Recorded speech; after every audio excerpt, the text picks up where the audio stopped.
Happy fall, y'all. Welcome to Nana's. It's time to add pumpkin to everything, I hear, right?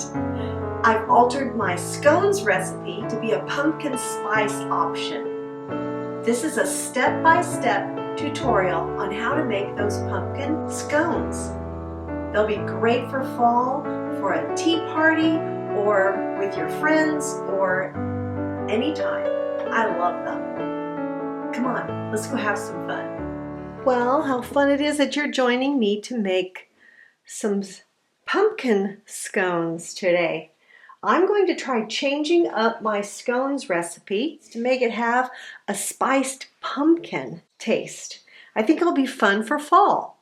So follow along, and then I will add a link to my pumpkin scone recipe below this video and also in the post. It's very similar to the regular recipe. We're going to start by adding a couple cups of flour. And since I'm a home ec teacher, I have to talk to you about measuring things correctly. It's just what you're going to get from me.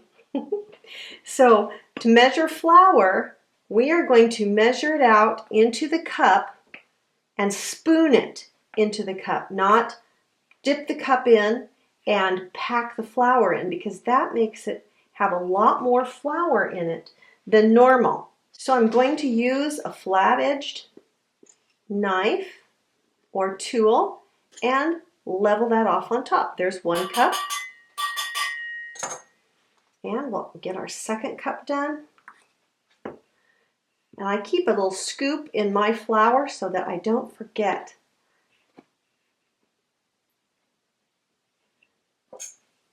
And level it off. And there's my 2nd cup.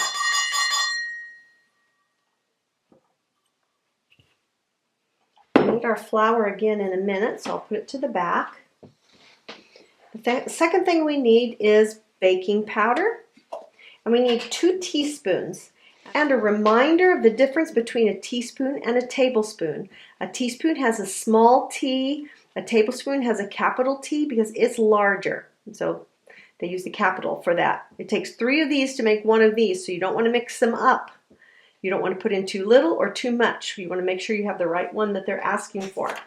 So we're going to add 2 teaspoons of baking powder, and my container makes it easy because it has a flat edge right on the top. And I can just scoop it off and put it in with the flour. I'm doing all of the dry ingredients first. The baking powder is what makes it puff up. It's called a leavener. The next thing it asks for is a 1/3 cup sugar. And this is one of the changes I'm going to make in my recipe. I'm going to add brown sugar instead of white sugar.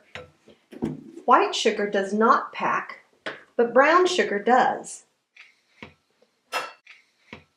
It has a little more molasses in it. So we push it against the side of the container or with a spoon and pack it in.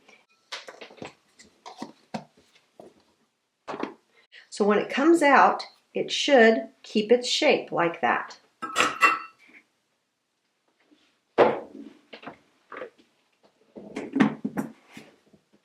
So there's my brown sugar. And the last thing is 1/8 teaspoon salt. So that's not very much salt. If you have 1/4 of a teaspoon, cut this in fourths and then cut that part in half again. That's what 1/8 teaspoon is. So I'm just going to put a very small amount of salt in the bottom of my 1 teaspoon. I don't have a 1/8 teaspoon measure. Just a small amount of salt.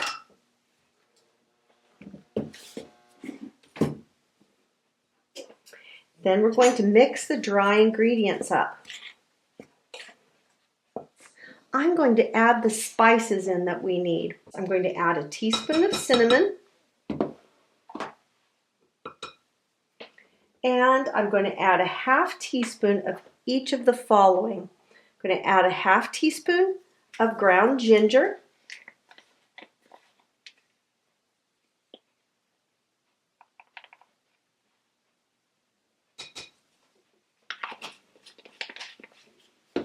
A 1/2 teaspoon of allspice.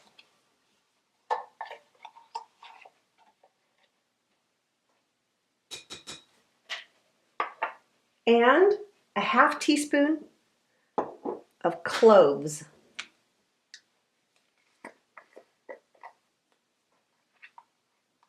When I was a girl, I used to absolutely love making cookies that had these spices in them. My father loved a recipe called molasses crinkles. Maybe we'll make that someday, but it had all of these spices in it, and I can remember looking down into those spices and just thinking that all those browns were so beautiful. Later I married Papa, and we've had cattle in all of these colors, and when they're out on the pasture, they're so beautiful, and it reminds me of the colors of these spices. Isn't that funny? Once I have all my dry ingredients mixed together, we're going to add our butter, which has been chilled in the refrigerator, and I'm supposed to use 1/3 cup. 1/3 cup is 5 1/3 tablespoons butter, and it's marked on the side with tablespoons. So 1, 2, 3, 4, 5 1/3. I'm going to cut it right there.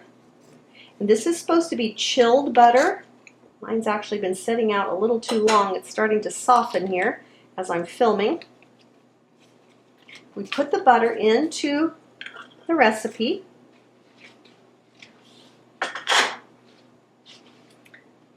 And we're not going to use a spoon for this. We're going to use a pastry blender. A pastry blender has these blades on the bottom. They're not sharp like a knife, but they're made to cut the butter, and that's what this is called, cutting in the butter. And it really does cut them into pieces. Can you see that? And it goes into the flour, and you keep cutting it into smaller and smaller pieces, and the flour covers those little pieces until it's all mixed into the flour.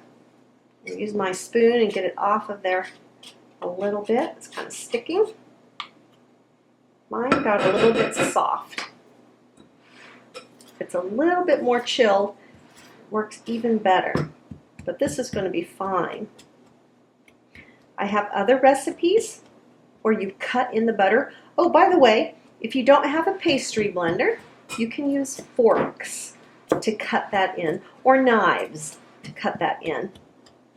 There are other recipes like pie crust. I have a biscuit recipe where I cut in the butter. You might find it in other recipes, and now you'll know what that means.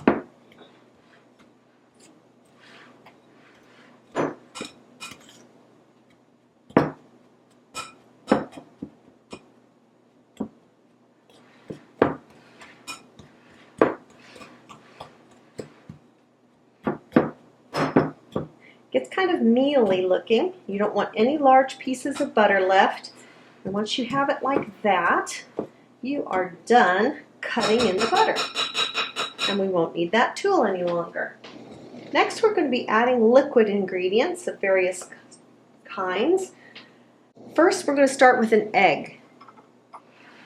I always break my egg into a bowl in case that I get any eggshells in with the egg. Then I can get it out before it's in my recipe. I don't really like biting on chunks of eggshell, do you? So I break it into my bowl, hold on to the shell, and let it go in. Oh, I didn't get any eggshell in there. Woohoo!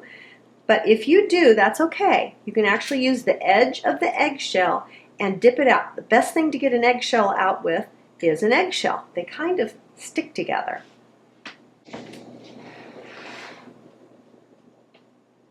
So I'm going to add the egg into the recipe.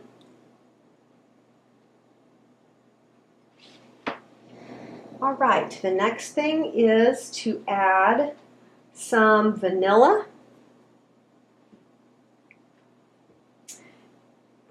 And you get 1 teaspoon of vanilla.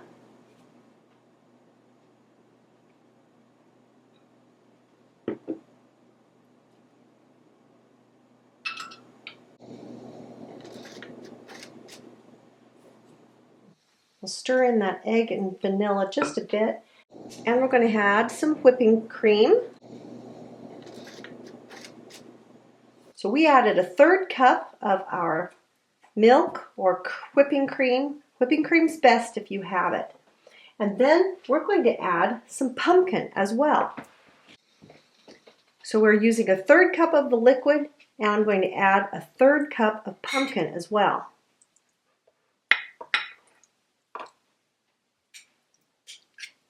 This is a 1/3 cup measure.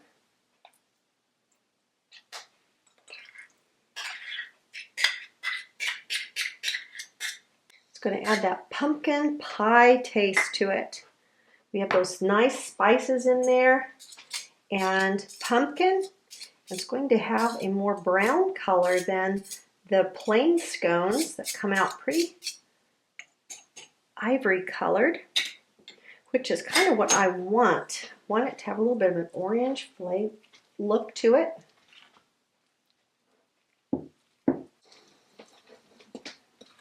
We'll mix that up and see if we have to add any more moisture to it.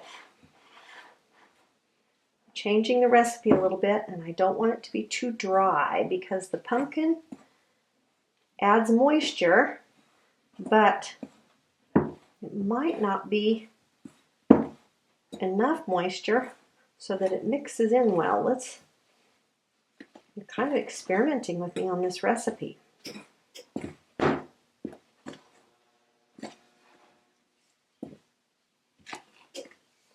Oh, I think that looks really good. Okay.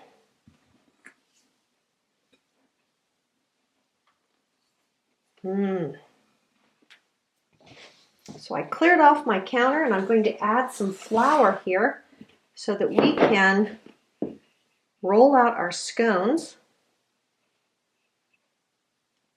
And I need flour because it's still pretty sticky dough.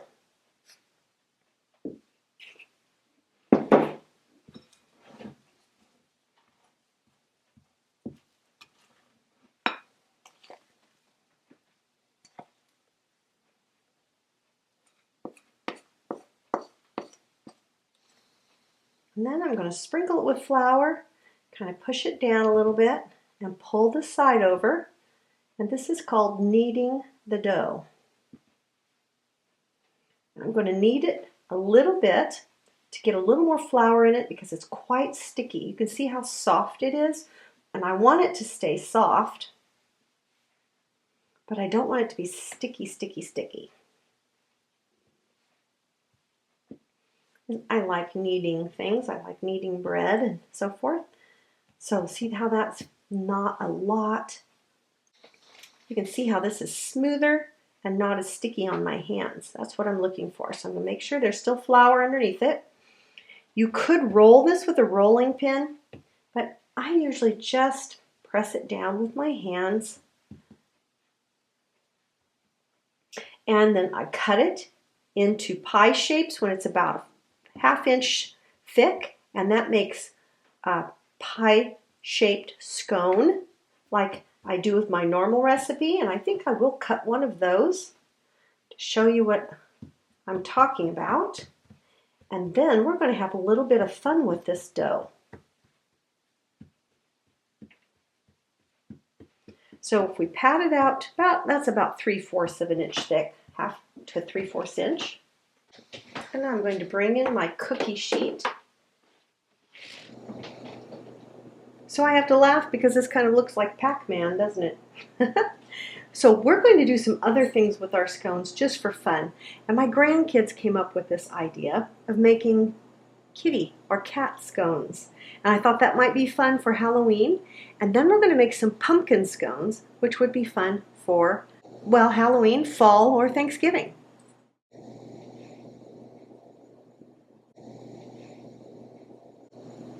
So I used a cookie cutter, a round cookie cutter, and made a round. And then I'm going to make ears, and we're going to make a cat. So we'll make a couple triangle ears and put it onto the cat, kind of squish it on so that it will stay as it bakes. There's one ear, and here is a second ear. Squish it on so it stays, and it'll bake on, and there's our cat shape. Isn't that fun? And you don't have to have a cookie cutter. You can just do this with your hands and make a circle and pat it down into shape.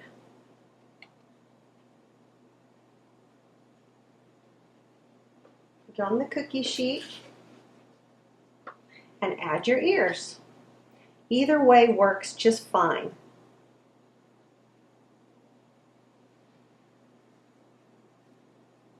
That makes our triangle look kind of boring now, doesn't it?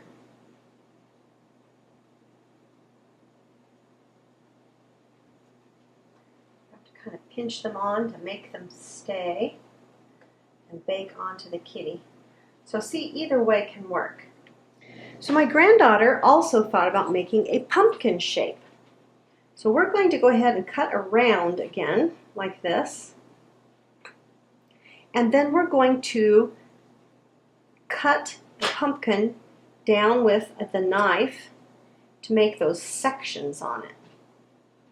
Kind of press it into shape to be a pumpkin.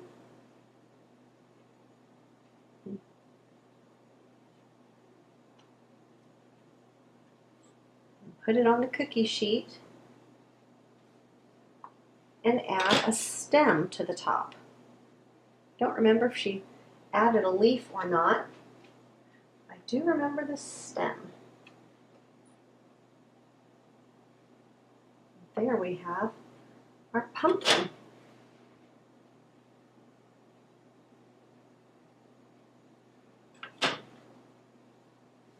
There's one. Let's make a second one. See if I can't do that a little better. So I'm going to use this. I'm going to hold it up so you can see it. And press down to make the little sections in the pumpkin. When the scone kind of bakes and raises up, it doesn't show as much of that ridge, but it still had the look of a pumpkin. And then we add a stem.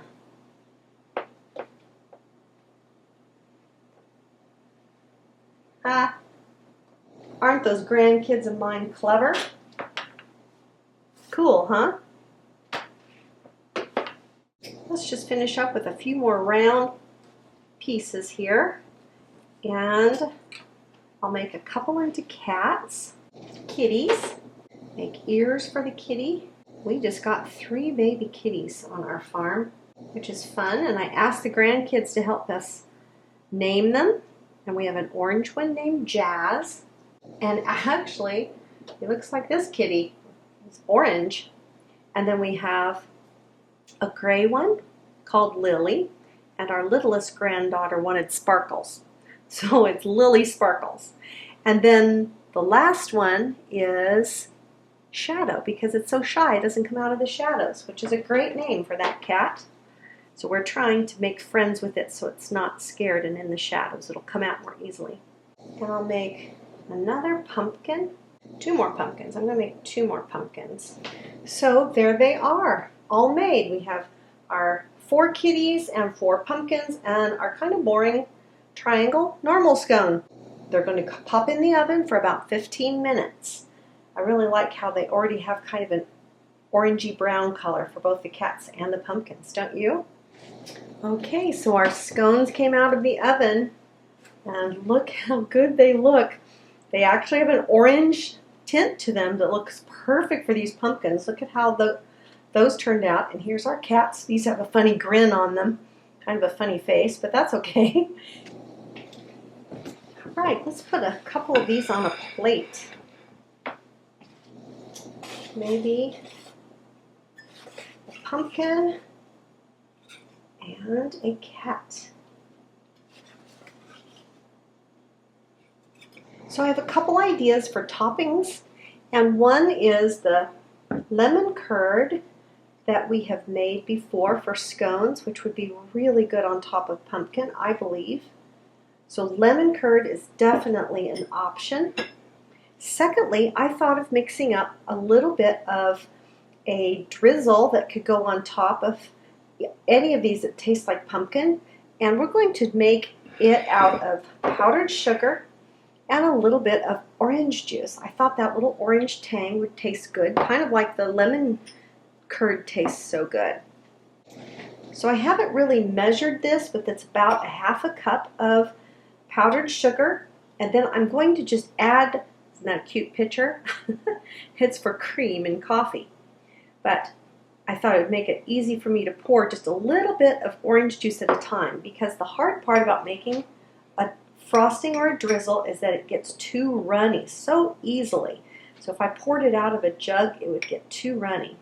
So there is about a tablespoon of orange juice in with the powdered sugar, and see, it's still pretty thick. I'm wanting this to drizzle on. Now, I could use this for frosting, and in fact, I'm going to take a little pit stop here and show you an idea of something that we can do with the cat. So one of the things we could have done with our cat when we were baking it is we could have pushed chocolate chips in for eyes and a smile. But we can also do that now. We can use a little bit of this thicker frosting. We can either frost the whole cat, or we can just put it on where we want the mouth and the eyes. So I could just add a little frosting where I want the mouth, the eyes, oh, and of course a nose.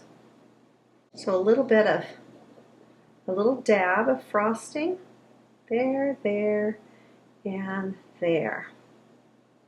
Then we can just put our chocolate chips in, and they will stay put in that frosting.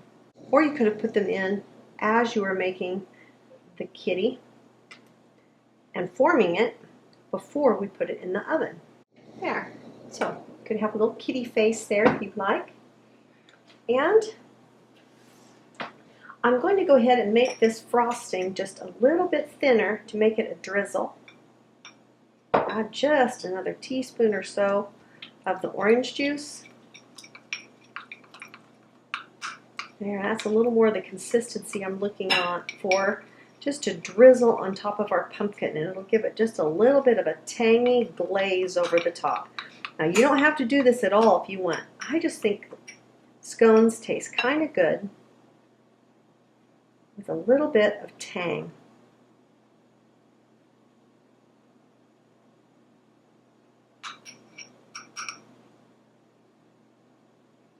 Now I'm thinking this would be so good with a cup of tea or a glass of milk. That looks really good. That's an orange drizzle. We have our lemon curd, and we have our chocolate chip face on our kitty. So they're ready to serve to your company. Of course, you can always use the triangle shape as well if you want to. I love pumpkin spice in the fall. So let's give her a try.